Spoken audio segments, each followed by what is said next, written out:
Hi everyone, in this video we're going to cover the adjoint state method, which is the bread and butter of large-scale inverse problems, basically. So I'll just dive right into it. We're given a Hilbert space H, and our job, solving the inverse problem, you've seen this before, is to solve this constrained optimization problem. So we minimize our misfit phi. That's a function of u and m, and d is constant usually, so I'll suppress this going forward. But we have the constraint that it satisfies our partial differential equation of interest. It has to match the forward model. And so the idea, the first step in deriving or figuring out the adjoint state method is to recast this into an unconstrained optimization problem of a different misfit function that encapsulates this constraint. And this is the this is using Lagrange multipliers. So now we've added this function p, and this p serves the role of a Lagrange multiplier. So instead of optimizing phi directly, we optimize phi plus this equation where we satisfy the PDE if and only if this term is equal to 0. So now this is just an infinite dimensional Lagrange multiplier P. And so basically it says for any P, we have this equation that says U satisfies the PDE of interest. So I'll go through a quick example. If you've seen finite element methods or variational calculus, this will be very familiar to you. So let's say we're inverting for a diffusion type of coefficient here, m. We want to derive the weak form of this PDE. So we just have a forcing function, and m is what we're inverting for. We have 0 Dirichlet boundary conditions on the boundary of omega, and omega is just the unit cube in three dimensions. So how to get the weak form? Step 1, you multiply by p. 2, you integrate by parts. And then you figure out the boundary terms. It's sort of a formulaic way of going about it. So we have this equation.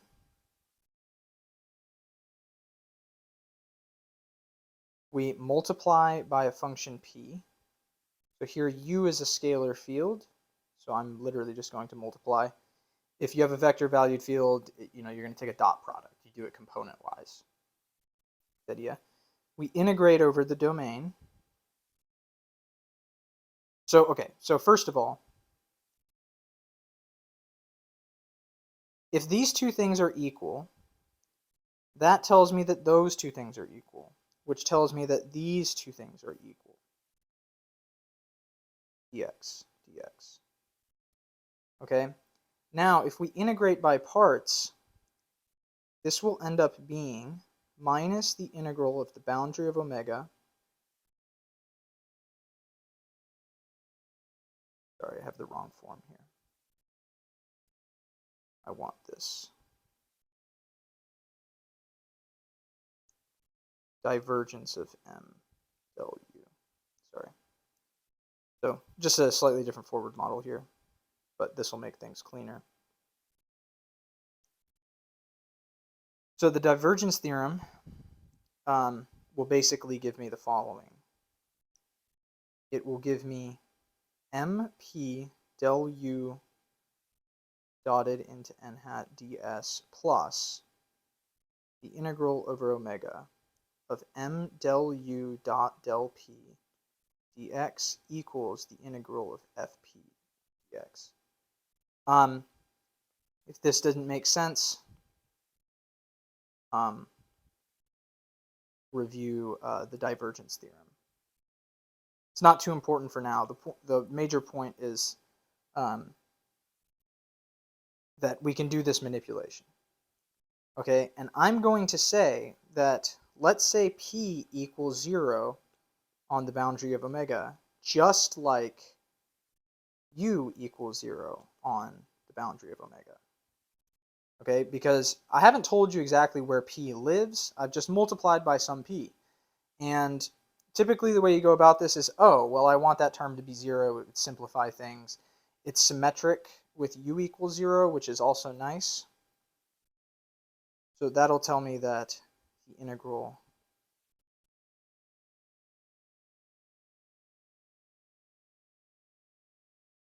equals, and I'm going to go ahead and subtract this to the other side. That equals 0. Okay, so certainly if this guy is satisfied, it certainly implies that this is satisfied. For every p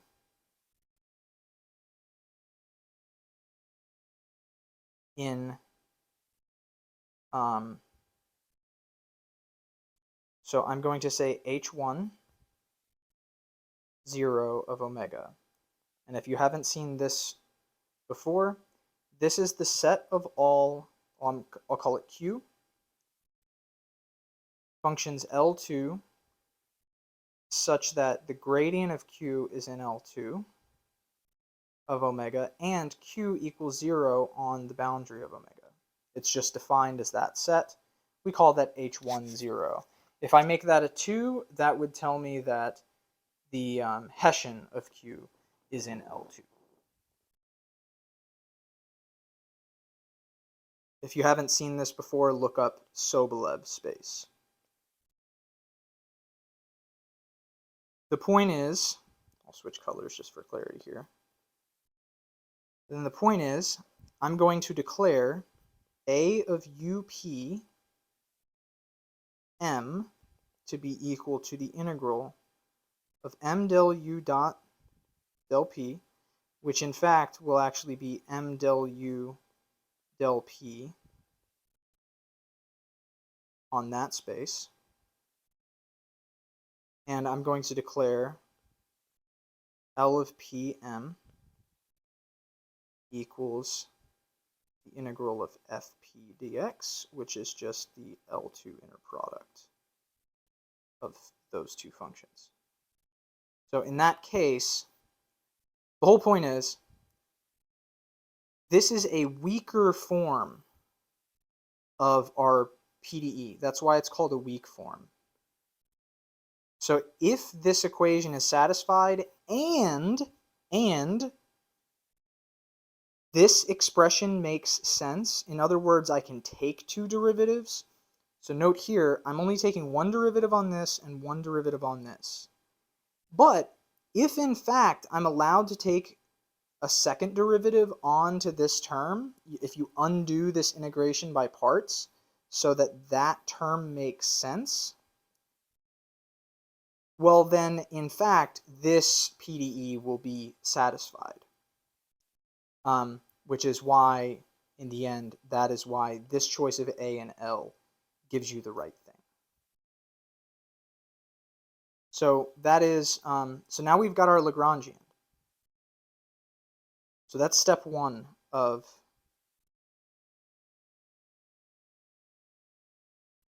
the adjoint state method. Our Lagrangian is now phi of u and m. And just remember that u is implicitly dependent on m through this equation, plus the integral over omega of m del u dot del p minus fp dx minus, yes, correct. So that is our Lagrangian. Then from there, how do we minimize this?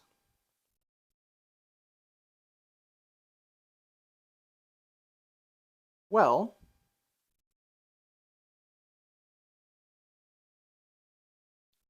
we take the gradient with respect to m, and we descend. with gradient descent or Newton. And if Newton, we take two derivatives. The question is, how do we compute this?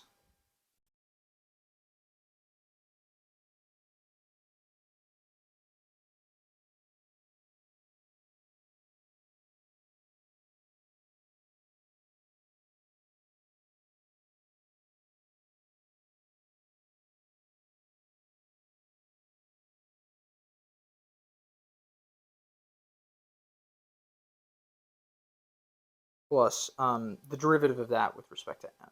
So, well, actually, I'll just go ahead and write it out. This is just the derivative of that with respect to m is just going to be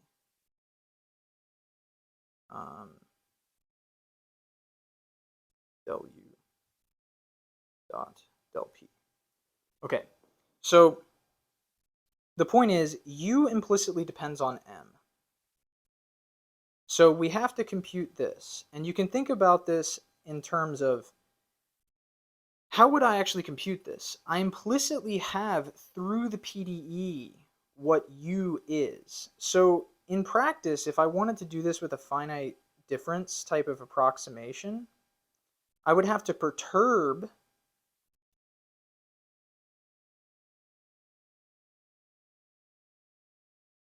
my m hat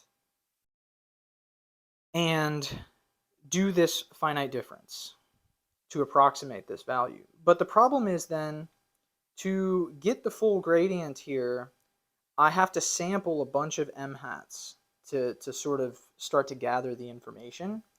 And that's really, really expensive because I have to, in infinite dimensions, it's intractable. But ultimately, this will go down to a discrete case. You can think about it as if I know the action of A on EI for each EI, for each basis vector EI, that tells me I have to take n. So here, if A is in Rn by n, that tells me I have to take n samples, which is really expensive. And I have to do a forward solve for each one. Why? Because I don't know how u depends on m. If I knew an equation that could just be evaluated, it would defeat the whole purpose. I would just be done. I could directly, solve an inverse type of thing. But the point is, it's a complicated map, so I actually have to sample it. So the adjoint state method gets around this issue. Okay? So as the number of samples goes up, the more forward solves I have, which is really bad if I want to solve a large-scale inverse problem. But the beauty of the adjoint state method is that independent of how many samples I take, right? Because I don't actually, so in actuality, in practice, I have u at x1, u at x2, u at x3, and that gives me a vector u. And as I refine the mesh, I'm going to get a better and better answer in general. So the idea is, behind the adjoint state method, is you actually only need 2 PDE solves, regardless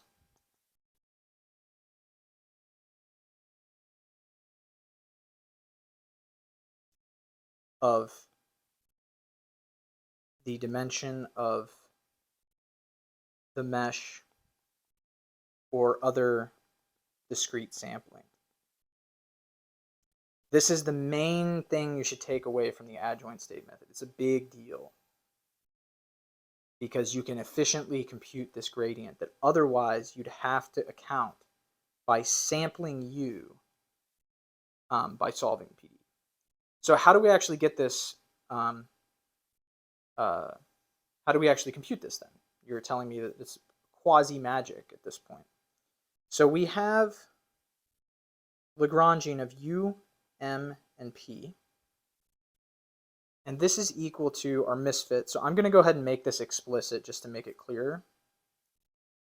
So I'm going to say that this is u minus d squared dx plus integral of del u dot del p minus fp dx. And so this is the adjoint state method.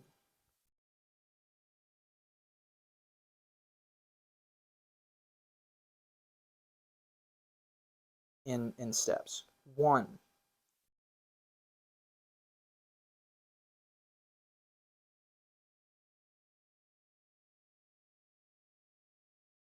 Compute the gradient of Lg with respect to p and perturb it in the p hat direction. Okay, I won't go through this calculus. You'll get good at this calculus the more you do this. But just go back to the previous video, review the Frechet derivative if this doesn't make sense to you here. So I take the derivative with respect to p, and this is p hat minus fp hat dx, and that's equal to 0.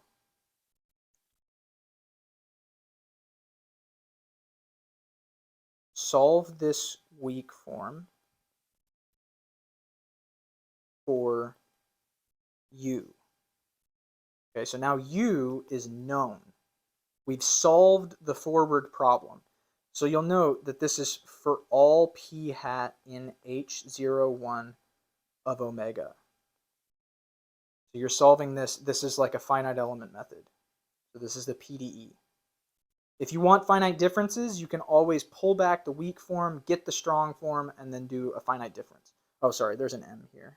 Sorry. Otherwise, there's an M there. That's the model parameter we're inverting for. So we've solved the PDE. We have U. So that's one PDE solve. Now the second one is the adjoint equation.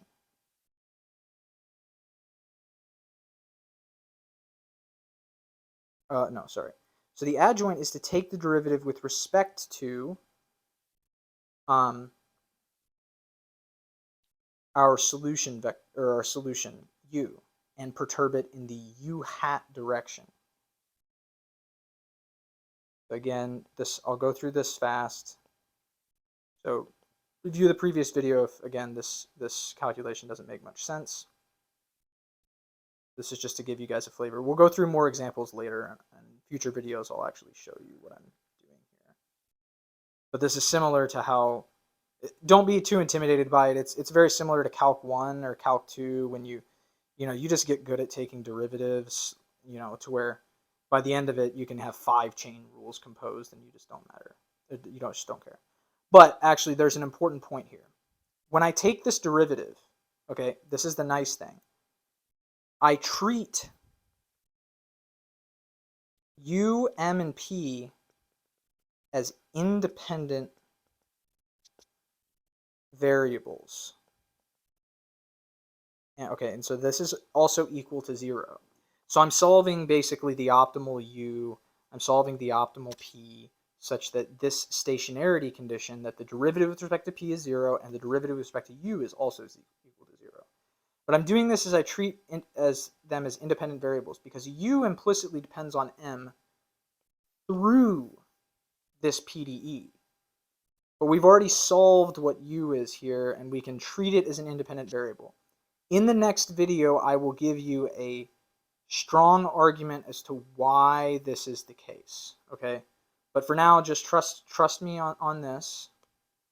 Now, this itself is a PDE, okay? Because the whole point here is I can pull a derivative off of that, and I'm actually going to end up with the divergence of m del p, and that would be a strong form for this equation. And again, I'll show you guys more details here. I just want you to get the flavor of the adjoint state method. That's my PDE if I wanted to do finite differences. That this term turns into a divergence, and this is 2u minus d equals 0. That's the strong form with a 0 boundary condition on p. So now I've solved for the Lagrange multiplier p. So that's another PDE solve. then the final thing is I take the Lagrangian with respect to m and I perturb it in the m hat with u, m, and p, again, treated as independent.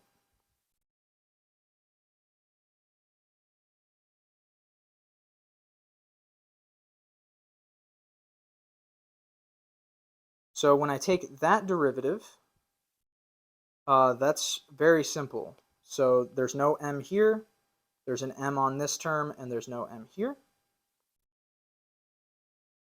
And let's just see. Yeah, so then this is equal to the integral of m hat del u dot del p dx.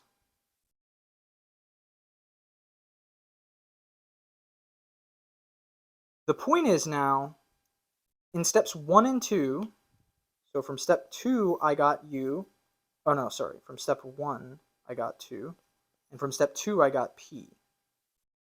So these are now known.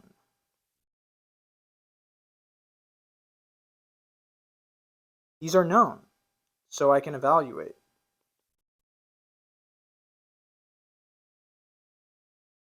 And now I can compute the gradient, the Gateau derivative with respect to any m hat, and recall from the previous video, this is equal to m hat inner product with this.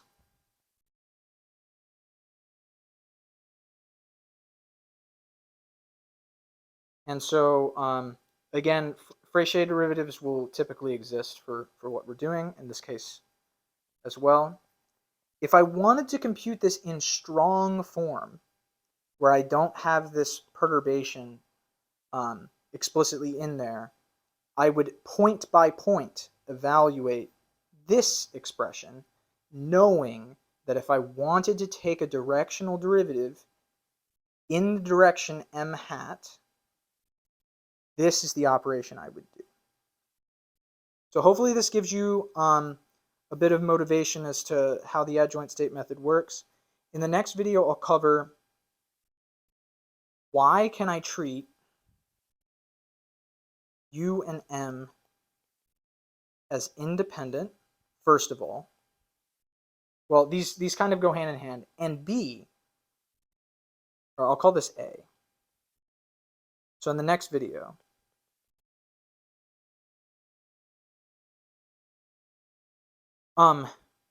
why does delta LG delta U hat equals 0, delta LG delta P hat equals 0?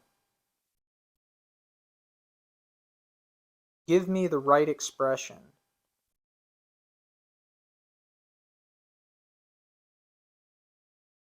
for delta LG delta M hat at the very end.